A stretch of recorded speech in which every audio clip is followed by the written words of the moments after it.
고구려 친구들 안녕하세요. 이번 시간에 여러분과 찾아갈 곳은 전쟁 기념관이에요. 사람이 살기 시작한 아주 먼 옛날부터 전쟁은 시작되었다고 볼 수 있어요. 그때는 전쟁이라기보다는 싸움이었겠죠. 누구랑 싸웠을까요? 먹을 것을 구하기 위해 비, 바람 같은 자연과도 싸워야 했고 사람을 위협하는 동물과도 싸워야 했을 거예요. 본격적으로 전쟁이라고 말할 수 있는 싸움은 사람들이 모여 살기 시작했을 때부터였어요. 여러분과 선생님이 다른 마을에 산다고 한번 생각을 해보자. 여러분이 사는 마을은 농사질 땅이 부족해서 늘 식량이 부족했어. 그래서 사냥을 하면서 먹고 살았지. 그런데 선생님 마을에는 농사질 땅이 넓어서 늘 식량이 풍부한 거야. 그러던 어느 날 여러분 마을 사람들이 전략을 세워서 선생님 마을을 공격해 온 거지.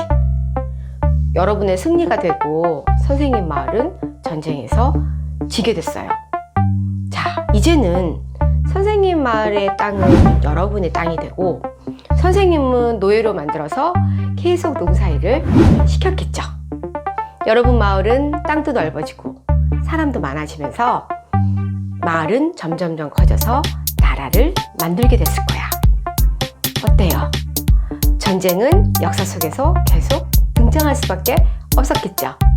뺏고 빼앗기는 과정 속에서 영토가 넓어지기도 하고 나라가 없어지기도 하고 또 새로운 나라가 생기기도 했을 거예요. 이런 이야기를 이번 시간에 여러분과 함께 해볼 거예요. 준비됐나요? 자, 들어가 볼게요. 여러분과 처음 만난 이 전투는 살수대첩이에요. 저기 백마를 타고 계시는 분이 을지문덕 장군이세요. 을지문덕 장군과 전쟁을 치른 저 나라는 수나라예요. 수나라의 왕이었던 양제는 고구려를 지배하고 싶어 했어요. 그래서 113만의 어마어마한 대군을 이끌고 고구려로 쳐들어오죠. 수나라에서 볼 때는 고구려는 아주 작은 나라라 수양제는 금방 고구려를 정복할 수 있을 것 같았지만 아니었죠. 2달이 지나도록 전쟁은 끝나지 않았고 수나라 병사들은 지치고 식량은 부족했어요. 고구려는 전쟁 시에 청야전술을 펼치거든요. 청야전술이란 우물도 막아버리고 들판이나 집에 먹을 것을 모두 없애버리는 그런 전술이에요. 그러니까 적군은 가져온 식량을 다 먹기 전에 전쟁을 끝내지 않으면 불리해지는 거죠. 전쟁이 길어지자 수양제는 우중문이라는 장수에게 30만 명의 정예부대인 별동대를 주어서 평양으로 진격하려 했는데 을지문덕 장군을 만난 거예요. 을지문덕 장군은 7번을 싸워서 7번 모두 지는 척하고 도망을 갔대요. 수나라 군대는 이긴 줄 알고 계속 고구려를 따라서 들어왔겠죠. 고구려군은 전쟁을 하기 유리한 살수, 그러니까 지금의 청천강 부근까지 적을 유인했던 거예요. 숨어있던 고구려군은 총공격을 시작했고 도망갈 곳이 없었던 수나라 군사들은 저기 보이는 저 청천강으로 막 뛰어들기도 했대요. 수나라 30만 명의 군사 중에서 살아 돌아간 군사는 겨우 2,700여 명 정도였다고 하거든요. 아주 크게 승리한 전투였어요. 고구려가 가장 넓었던 시기의 지도예요. 이때의 고구려 왕은 광개토대왕과 장수왕으로 당시 고구려는 동북아시아의 최강국이었죠. 계마무사 또는 철갑기병이라고 불리는 이것은 군사뿐만 아니라 말까지 갑옷으로 무장을 한 거예요. 고구려의 갑옷은 우리가 생각하는 판으로 된 갑옷과는 조금 다르죠. 철 조각을 엮어 만든 비늘 갑옷이에요. 쉽게 구부릴 수 있기 때문에 움직이기도 수월했을 거예요. 그리고 판 갑옷보다 가볍고 화살도 잘 튕겨 나간다고 해요. 목 가리개도 있는 디자인이에요. 정말 멋있지 않아요? 고구려를 세운 사람은 누구죠? 네, 주몽이죠. 주몽은 부여에서 활을 잘 쏘는 사람을 부르는 말이래요. 주몽의 후손답게 고구려의 군사들은 활과 화살을 잘 다루었다고 해요. 고구려의 벽화인 무용청에도 마을 위에서 활을 쏘는 고구려인을 볼 수 있어요. 뛰어가는 마을 위에서 활을 쏜다는 거 정말 쉬운 일은 아니었을 거예요. 저 무사가 쏘는 화살이 바로 이 소리화살이에요. 화살촉이 있는 자리에 구멍이 있는 통이 있죠. 이 화살은 날아가면서 하는 소리를 내요. 숨어 있다가 적군이나 사냥한 동물을 향해서 이 화살을 쏘면 그쪽을 향해서 모두 화살을 쏴라 하는 신호를 주는 거죠. 사다리처럼 생긴 이것도 무기예요. 이름은 운제. 어떻게 사용한 무기일까요? 사다리에 힌트가 있겠죠? 맞았어요. 성곽을 올라가거나 적이 어떻게 하고 있는지를 살펴보러 가는 거예요. 본체는 소의 가죽을 씌워서 적의 공격을 막을 수 있게 했어요. 그러니까 본체 안에 병사들이 숨어 들어가서 운제를 움직이는 거죠. 우리가 조금 전에 보고 들어왔던 을지문덕 장군의 살수대첩 기억나시죠? 그때 수나라가 처음 가지고 와서 사용한 신무기였어요. 이번엔 고구려와 당나라와의 전쟁이에요. 수나라가 멸망한 후 세워진 당나라는 호시탐탐 고구려를 침략할 기회를 노렸어요. 그러다 고구려의 연개소문이 왕과 귀족을 죽이고 신라를 공격한 것을 핑계 삼아 고구려로 쳐들어와요. 지도에서 보이는 이 안시성은 작은 성이라 당나라는 쉽게 안시성을 빼앗을 거라고 생각했죠. 그러나 고구려 안시성의 성주와 군사 그리고 백성들은 한마음으로 안시성을 지켰어요. 안시성 안으로 들어오려고 당나라 군사가 쌓은 흑산이 무너지면서 고구려가 그 흑산을 차지하고 말았던 거죠. 전쟁이 길어지면 길어질수록 당나라 병사들은 지치고 배고프고 거기다가 추워지기까지 했어요. 결국 당나라는 안시성을 포기하고 자기 나라로 돌아갔죠. 백제로 갈게요. 백제의 전성기를 보여주는 이 지도는 백제가 고구려의 광개토대왕과 장수왕의 공격을 받기 전인 4세기 근초고왕 때의 국경선이에요. 금동대왕로, 칠지도 이 두 유물만 보더라도 백제의 높은 문화 수준을 짐작할 수가 있을 것 같아요. 일본의 국보로 이소노카미 신궁에 보관되어 있는 이 칠지도는 백제의 왕이 일본 왕에게 주었다라는 글자가 새겨져 있는 유물로 백제가 일본에 큰 영향을 주었다는 것도 알 수가 있어요. 백제에서 기억해야 할 전쟁은 황산벌 전투예요. 영화로도 만들어진 황산벌 전투는 백제의 계백장군과 신라의 김유신 장군이 맞선 전투였어요.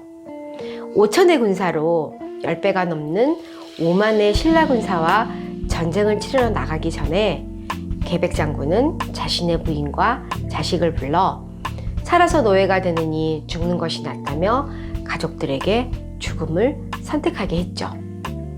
전쟁에서 이길 수 없다는 것을 어쩌면 예감하고 있었나 봐요.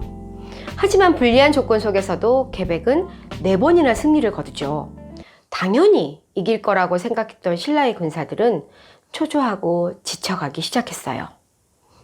이때 등장한 인물이 바로 신라의 화랑 관창이에요. 신라의 화랑은 학문과 모의를 갖춘 15살 무렵의 인재들로 신라 군사력의 바탕이었어요. 어린 화랑 관창이 백제 진영에 잡혀온 것을 본 계백은 그를 풀어주죠. 하지만 싸움터에서 물러나지 않음을 공부한 관창은 다시 공격을 했고 계백은 관창을 죽여 신라 진영으로 시신을 보냈어요. 어린 관창의 시신을 본 신라군들은 총 공격을 시작했고 이를 막지 못한 백제는 멸망하고 말았답니다. 삼국을 통일한 신라는 삼국 중 가장 늦게 발전한 나라였어요. 백제가 강해지면 신라는 고구려와 연합을 하고 고구려가 강해지면 신라는 백제와 연합을 하면서 나라를 지켜왔던 거죠. 화랑제도를 바탕으로 차근차근 강한 군사력을 키워나간 신라는 영토를 확장해 나갔어요. 이때가 신라의 전성기인데 화랑을 길러낸 진흥왕이 바로 그 주인공이랍니다. 신라와 연합하여 백제와 고구려를 멸망시킨 당나라는 신라와 전쟁을 일으켜 한반도를 차지하려고 했어요. 이에 맞서 신라는 매소성과 기벌포에서 전투를 벌였죠. 누가 이겼을까요? 다행히도 신라의 승리였어요. 결국 패배한 당나라는 평양 이북으로 물러났고 신라는 삼국을 통일하게 되었답니다. 삼국을 통일한 신라는 다시 후고구려, 후백제, 신라 이렇게 세 개의 나라로 나뉘어져요. 이 시기를 우리는 후삼국 시대라고 얘기를 하죠. 후삼국을 통일하여 하나의 나라가 세워지는데 이 나라가 고려예요. 고려시대에는 거란족, 여진족 등과 같은 북방 이민족뿐만 아니라 몽골족이 세운 원나라, 그리고 홍건적과 왜구의 침입까지 여러 번의 전쟁을 치르게 된답니다. 먼저 거란과의 전쟁부터 볼게요. 거란과는 3차에 걸친 전쟁을 치르게 돼요. 1차 침입 때 거란의 소선영 장군을 만나러 간 고려의 대표는 서희였어요.